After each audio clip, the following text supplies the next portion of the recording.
Now that we've covered the very first part of E3, we're back with more, starting with Ubisoft.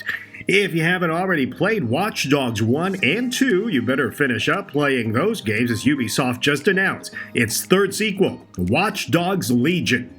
Set in dystopian London after Brexit, the vibe is certainly a total opposite from the previous titles. Of course, the main theme is still hacking, a ton of combat, and a fully open world, but there are new features such as the ability to recruit members of society and actually control them as players. But do note that if your character dies, they actually die. No respawning or anything of that sort, so it's up to you to strategize and pick the best characters for the mission.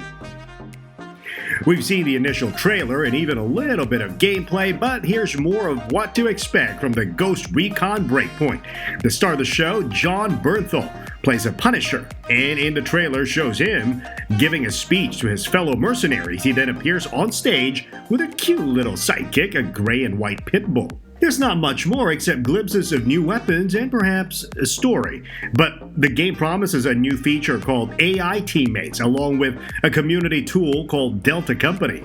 If you want to play it as soon as you can, well, the beta is available on September 5th this year, with the official release on October 4th. From mythical beasts to the God of Thunder, Ubisoft showcased gods and monsters, promising a fight to restore Mount Olympus with a new perspective on monsters from Greek mythology to help the Greek gods return home.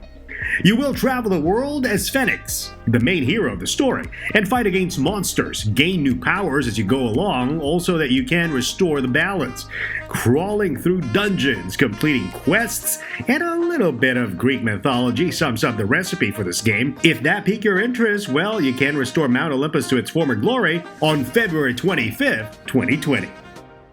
The reunion is near with the highly anticipated JRPG Final Fantasy VII Remake.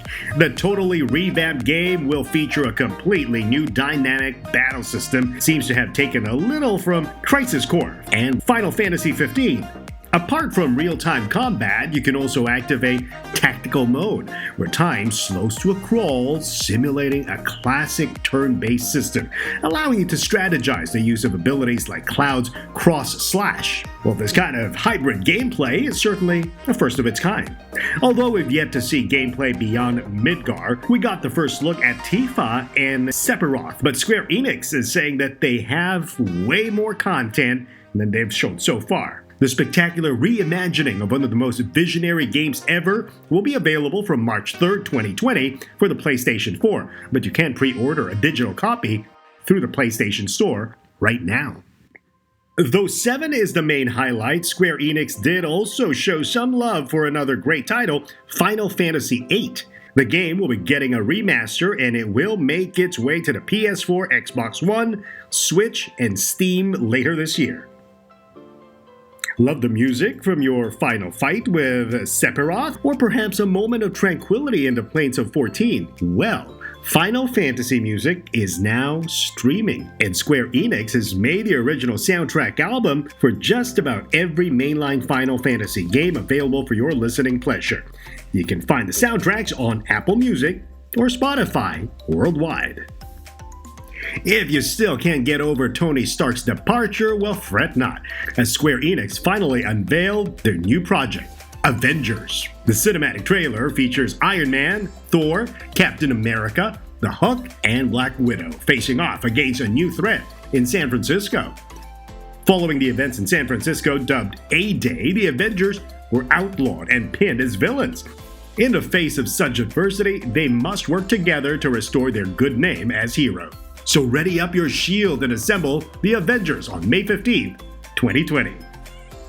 And that's all the major highlights from round 2 of the press conferences, and E3 is only halfway. Stay tuned to Tech360.tv. We will bring you more information on E3 2019.